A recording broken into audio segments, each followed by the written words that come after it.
Hello students, we were discussing about the above principle. In the previous lecture we have seen that the above principle is based on the three parts. Okay, first one, that is increasing order of energies of orbitals. The second one, that is Pauli's exclusion principle, and the third principle, that is Hund's rule of maximum multiplicity. In the previous lecture we have seen the increasing order of energies of orbitals. We have made this increasing order of the energies of orbitals on the basis of n plus n rule. We have seen that rule, and on the basis of that rule we have written or determined the above order. Okay. Then again we have seen the Pauli's exclusion principle. No two electrons in an atom can have a same set of all the four quantum numbers. That was the statement of that principle, and in that principle we have seen that the any orbital possesses two electrons, but the quantum numbers of that electrons may be different. If the two electrons are present in the same orbital of the same atom, then that electrons will have three quantum numbers same, but the fourth quantum numbers will be different. We have seen the example of helium in that case also. Today we are going to learn the Hund's rule of maximum multiplicity. Now here we know the capacity of every orbital. We know that S orbital has only two electrons. The p subshell possesses maximum 6 electrons. D subshell possesses maximum 10 electrons, while F subshells are having maximum 14 electrons. Right? Now we will see here in the Hund's rule of maximum multiplicity how the electrons are distributed in the various p, d or f orbitals.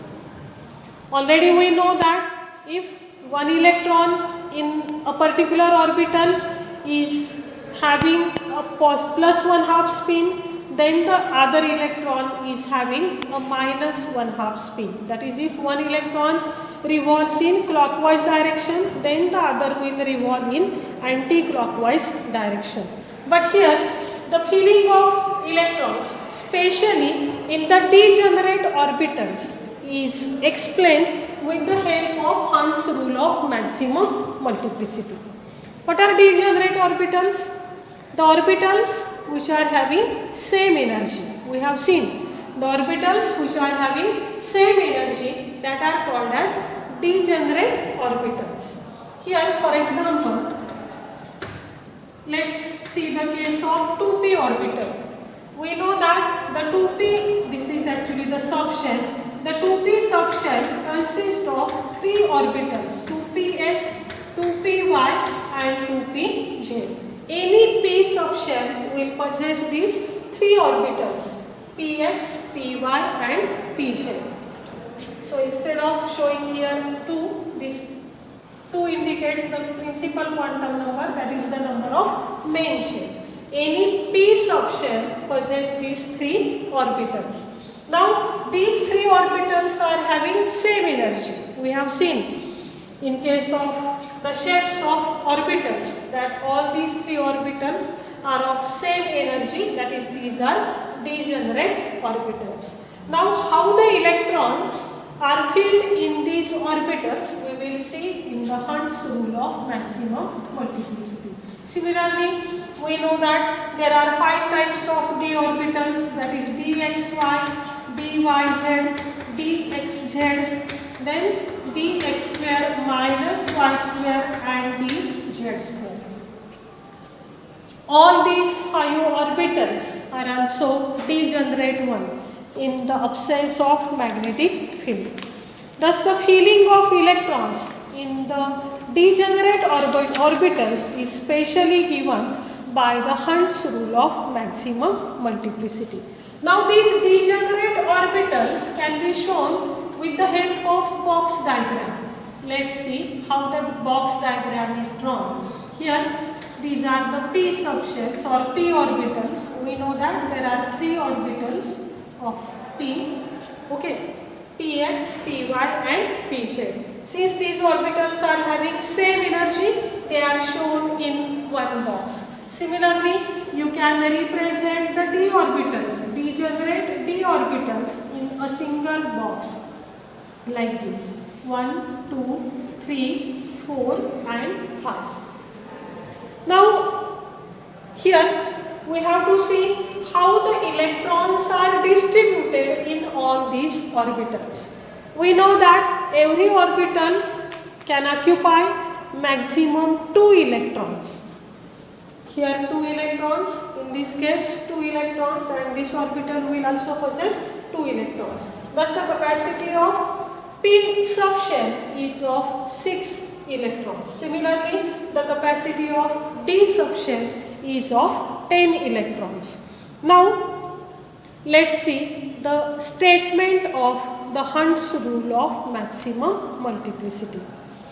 If such degenerate orbitals are available for filling the electrons, then according to this Hund's rule, the pairing of electrons in that degenerate orbitals will take place unless each orbital belonging to the same subshell does not got 1 electron each.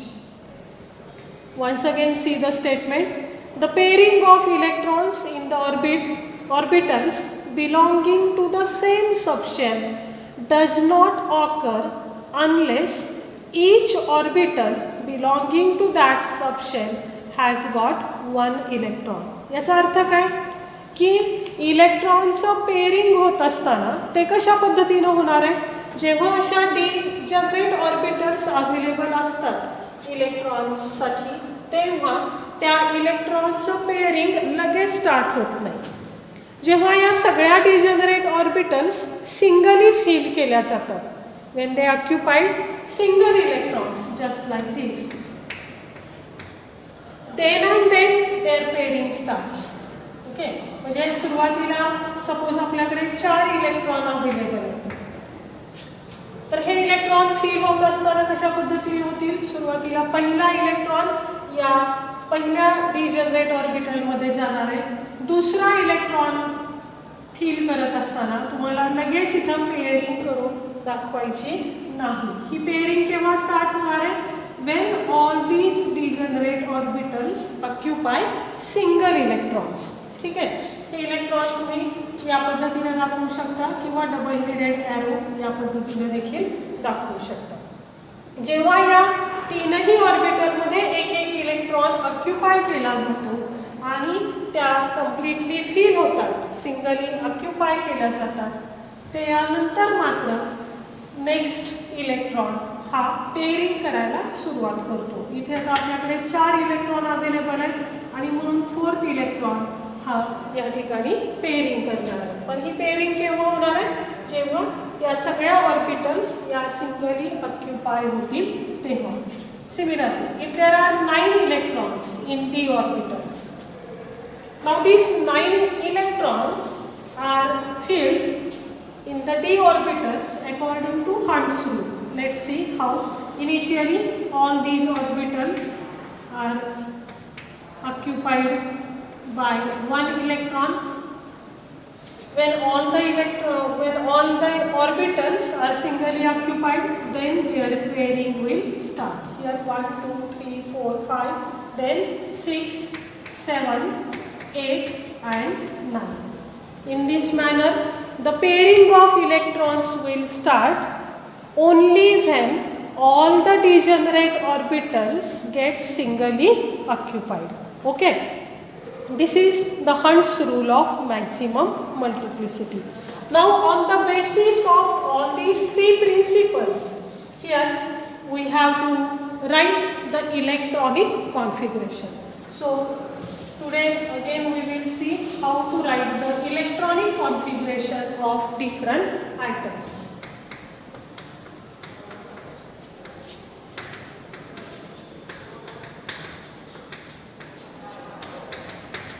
Now what is electronic configuration? The distribution of electrons in various shells, subshells or orbitals is called as electronic configuration.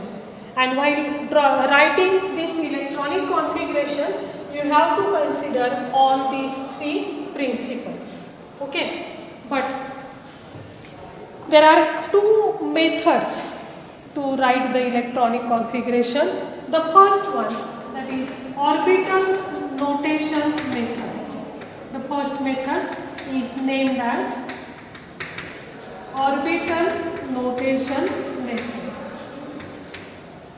Here, the distribution of electrons in a particular shell or subshell is represented like this. Let's see. N, S, A, N, S, B, or you can take here N, P, B, then N, D, C, and so on. Here N is the principal quantum number. We know that is the main shell in which the electrons are present. These S, P, D notations are indicating the name of subshell in which the electrons are entered or electrons are present. And the letters A, B, C indicate the number of electrons present in that subshells. For example, we know hydrogen, which is having atomic number 1. Now, this single hydrogen will occupy initially the lower energy orbital, that is 1s here, and therefore the electronic configuration of hydrogen is 1s1. Similar is the case of helium. Now let's see. In case of helium, since atomic number is 2, 2 electrons are present, and that 2 electrons will enter in the lowest energy 1s orbital. Okay, we know that the maximum capacity of s orbital is of 2 electrons. So this 1 indicates the main shell, while s indicates the subshell in which that electrons are present, and these are the number of electrons present in that subshells. Let's see the case of lithium, which is having atomic number 3. In case of lithium, 3 electrons are present. We know that the maximum capacity of s orbital is of only 2 electrons, and therefore only 2 electrons will occupy the first or lowest energy orbital, that is 1s. But after filling of this 1s orbital completely with the electrons, the next electron will enter in 2s orbital. Here 2 electrons are occupied in 1s, and therefore the third electron will enter in 2s orbital. Let's see the case of beryllium. Here atomic number is 4. Again the electronic configuration will be 1s2, 2s2. Now this 2s orbital has again completely filled with 2 electrons, and therefore in case of boron, the 5th electron will enter in 2p orbital, next higher energy orbital.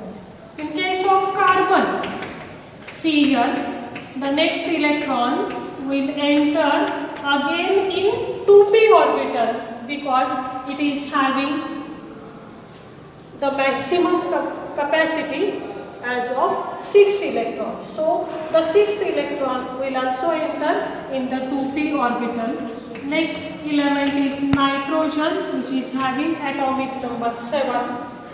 Here again the electronic configuration will be 1s2, 2s2, then 2p. Now 4 electrons have entered in s orbitals, and the remaining 3 electrons will enter in 2p orbitals. In this manner, this 2p orbital will occupy maximum 6 electrons. See the case of neon.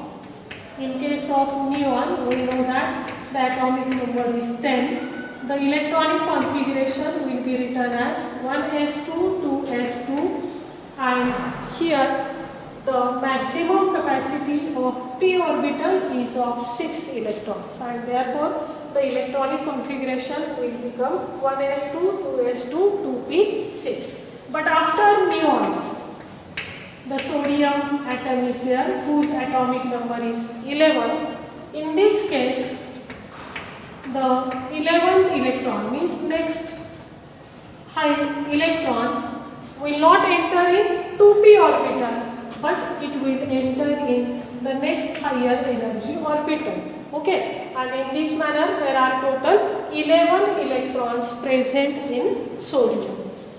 Here the last electron have been entered in 3s orbital. In this manner, with the help of all these principles, you can write the electronic configurations of all the atoms, of all the elements which are present in a periodic table. Now in this year, you have to draw the electronic configurations of the elements having atomic number 1 to 30. So at home, try to write the electronic configuration with the help of this increasing order of energies of the orbitals and the Hund's rule and Pauli's exclusion principle. Okay. Now all these are the electronic configurations which are written with the help of orbital notation method. Okay. Now let's see the next method, which is named as the orbital diagram method.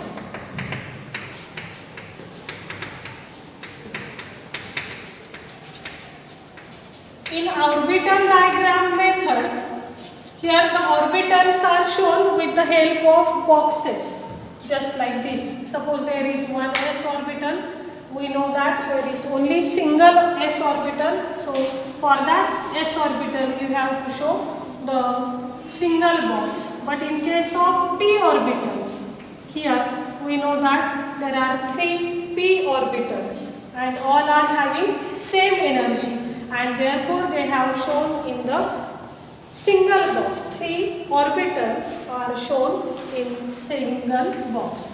This is ns orbital, which is having lower energy, and it is only one, and the energy of ns orbital is lower than the np orbital, and therefore it is shown first. Now next higher energy orbital, if it is d orbital, then that 5 degenerate d orbitals can be shown with the help of such box diagram. Okay. Now in case of elements, here you can write the electronic configuration with the help of orbital notation diagram or orbital notation method or orbital diagram method. Now let's see how the electronic configuration of carbon is shown with the help of orbital diagram method.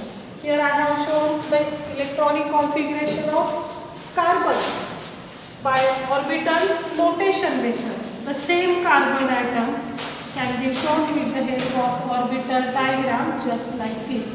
This is one s orbital, the next higher energy orbital is 2s, and the next higher energy orbitals are 2p. We know that the first orbital will occupy 2 electrons. Okay, one s2, then 2s2, and then 2p2. But the 2 electrons in these 3 degenerate orbitals will shown in this manner according to Hund's rule of maximum multiplicity. Here the pairing of electrons will not take place because all these orbitals are available. Similarly, if you have to write the electronic configuration of sodium with the help of this diagram, now how it is written, see, I have shown the electronic configuration of sodium in this case. Let us see. the 1s orbital is having 2 electrons. Now every time when one electron is having plus 1/2 spin, then the other electron must show the anti-clockwise, that is minus 1/2 spin. That is, if the head of one arrow is pointing upward, then the head of other arrow should point in the downward direction. In the second case, the 2s orbital will occupy 2 electrons. Next, 2p orbitals, which are having 6 electrons. And how that 6 electrons are distributed, let's see on the basis of Hund's rule of maximum multiplicity. The first electron, second electron, third one. When all these orbitals are filled completely with single electrons, then the fourth electron will start pairing, fifth one and the sixth one.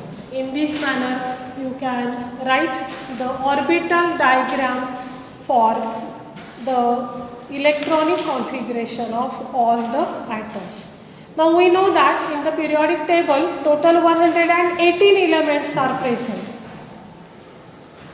If the elements are having higher atomic numbers, suppose we know that the uranium is having atomic number 92. Now we have to distribute these 92 electrons in these various orbitals. We can write the electronic configuration of this uranium with the help of all these 3 principles, but when you write that electronic configuration, a long train of these atomic orbitals will be obtained. And therefore, here it is better to write the electronic configuration by the condensed orbital notation. Now let's see what is meant by condensed orbital notation.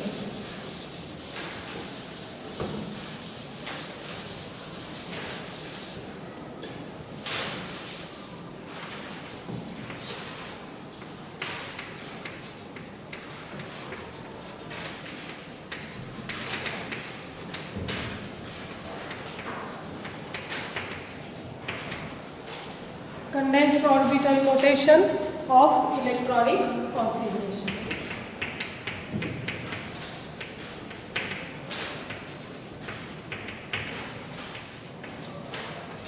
Here we are writing the electronic configuration in a short form.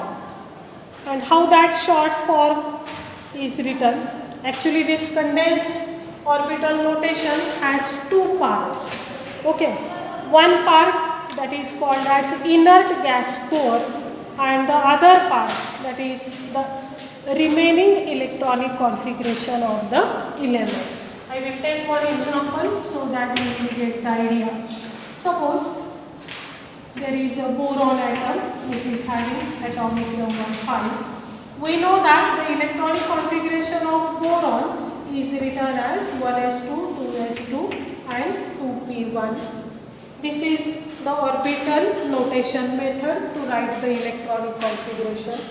But while writing the condensed notation, here you can write the inert gas core. Now, what is meant by inert gas core, we will see. But before that, you must know the electronic configurations of the inert gases. Helium, neon, argon, krypton, radon and xenon. Krypton, xenon and radon, these are the inert gases. Their atomic number are 2 in case of helium, 8 for neon, 18 for argon, 36 for krypton. The xenon is having the atomic number 54 and so on. Here we know the electronic configurations, 1s2, then 1s2, 2s2, 2p6. In this case, 1s2, 2s2, 2p6, 3s2 and 3p6 and so on. In this manner, you can write the electronic configurations of all these inert gases. Now observe the electronic configuration of boron.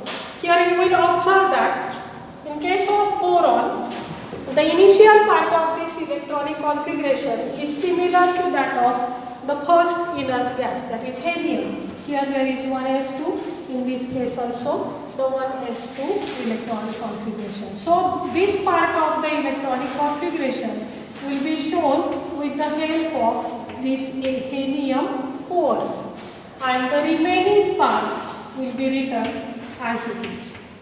So this is a condensed condensed orbital notation for the electronic configuration of helium.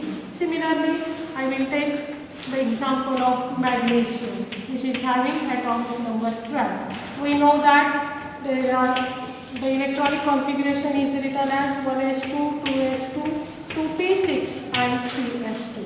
If you observe here, the 10 electrons which are present in the initial orbitals are representing neon is having the atomic number 10. That 10 electrons are representing the neon core, and the remaining part is written as it is, that is 3s2. So this is again the condensed orbital notation for the electronic configuration of magnesium. Means in condensed notation method, the initial part is the inert gas core. Okay, this is named as core. Square bracket indicate the core. Inert gas core, that is the configuration of inert gas. And then you have to write the remaining part of that element. Suppose if you have to write the electronic configuration of scandium, whose atomic number is 21. Then how will you write it? Let's see. In case of scandium, 21 electrons are there, and the number of electrons in argon are 18, and therefore I will write here the argon core. After 18 electrons, only 3 electrons are remained in scandium, and that 3 electrons should be written after 3p orbital. We know that after 3p orbital, the electrons are entering in 4s orbital. 2 electrons will enter in 4s orbital, which is next higher energy orbital, and the remaining third electron will enter in 3d orbital. Okay.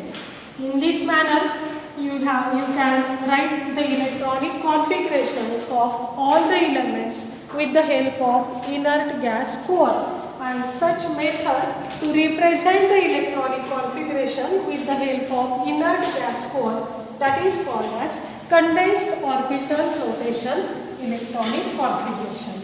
Now I will give you here specially the electronic configurations of copper and chromium. Here the atomic number of copper is 24. Copper, that is 29, and the atomic number of copper is 24. Atomic number of copper is 29 and the atomic number of chromium is 24. Now how to write the electronic configuration? Let's see with the help of this order. 1s2, 2s2, then 2p6, 3s2, 3p6. After 3p, the 2 electrons will enter in the 4s orbital. 10 plus 10, 20, and the third electron, the last electron will enter 10 plus 10, 20, and the remaining 4 electrons will enter in 3d orbital.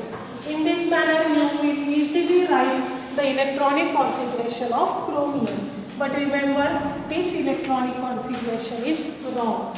Okay, though it is following all these rules.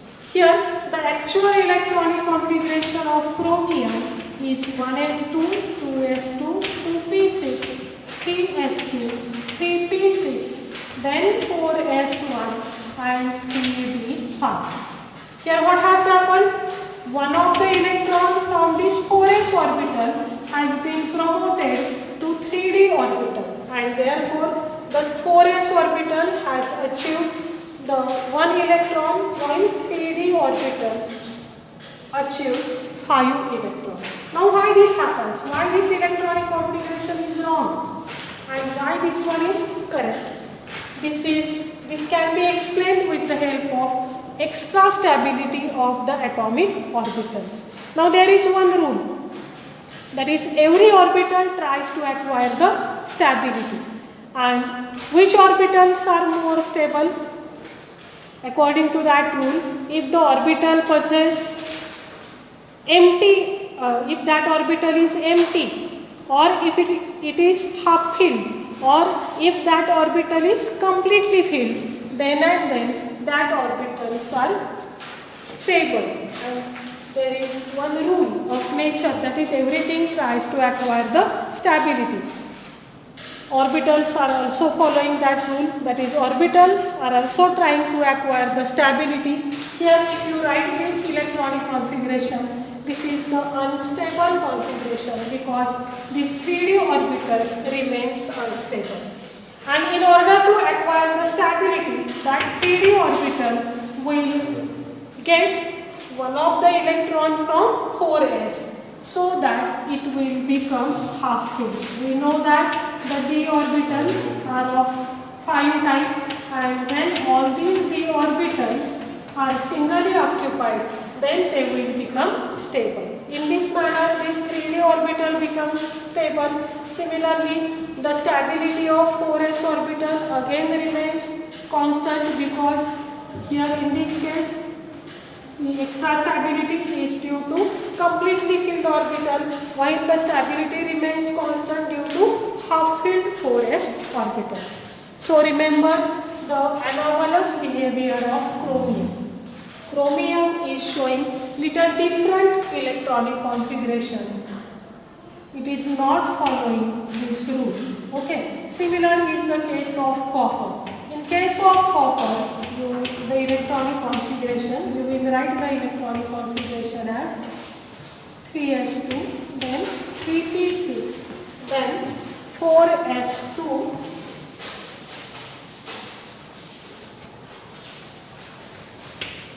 here 20 electrons have been entered, and the remaining 9 electrons will enter in 3d orbital. But again, this is the wrong electronic configuration. Here again, in order to acquire the stability, what will happen? This 3d orbital will take one of the electron from 4s. Means one of the electron from 4s orbital will be promoted to 3d orbital, and thus the electronic configuration of copper will become 4s1 and 3d10. So this is a correct electronic configuration of copper. You have to remember these two cases. Okay, electronic configuration of chromium and copper. In this manner, try to write the electronic configurations of all the elements having atomic number 1 to 30, and that electronic configurations are also shown in your textbook on page number 52. Now the last part of this topic have been remained, that is isoelectronic species. We will see what are isoelectronic species.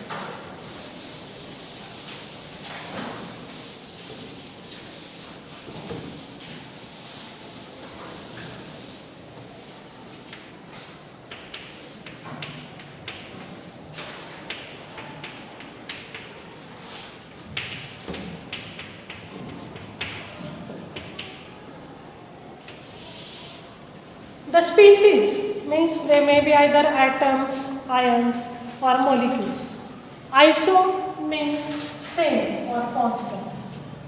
The species which are having same number of electrons, that are called as isoelectronic species. Now let's take the example so that you will get the idea. Suppose there is a neon. The atomic number of neon is 10. means the number of electrons in neon will be 10. Similarly, if you take fluoride ion, this is an anion, the atomic number of fluorine is 9, but in order to acquire one negative charge, it will accept one electron, and therefore again the total number of electrons in fluoride ion will be 10. Similarly, if you take Na plus ion, here it will also possess 10 electrons. Here atomic number of sodium is 10. When it attains one positive charge, it must have to lose one electron. So out of 11 electrons, when it loses one electron, it will get converted into Na plus ion.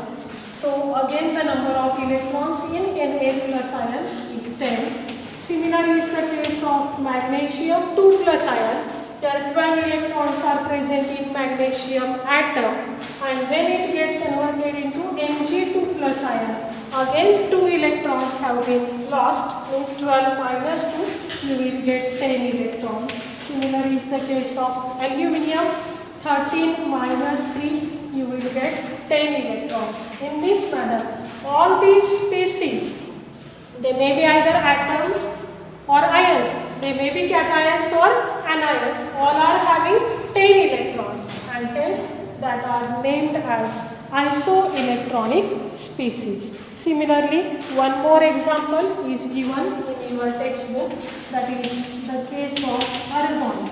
We know that argon is having 18 electrons because its atomic number is 18.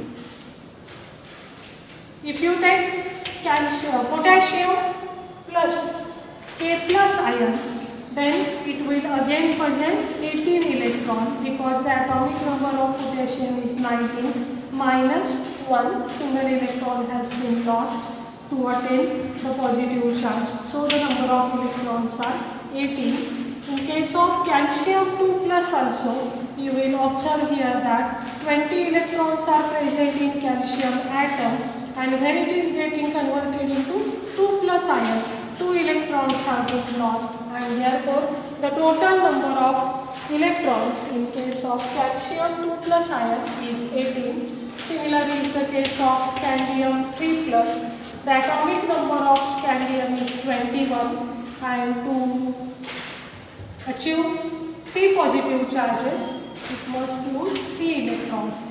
In this manner, again the total number of electrons in this ion is 18. Such species which are having same number of electrons, though they are having different atomic number, that are called as isoelectronic species. In this manner, in this chapter, we have studied the different approaches in order to study the detailed correct structure of atom, and also we have seen the various rules to write the electronic configurations. Try to write the electronic configurations of all the atoms at home and check that configurations which are given in your textbook. I hope you may have understood this topic very well. Okay, thank you.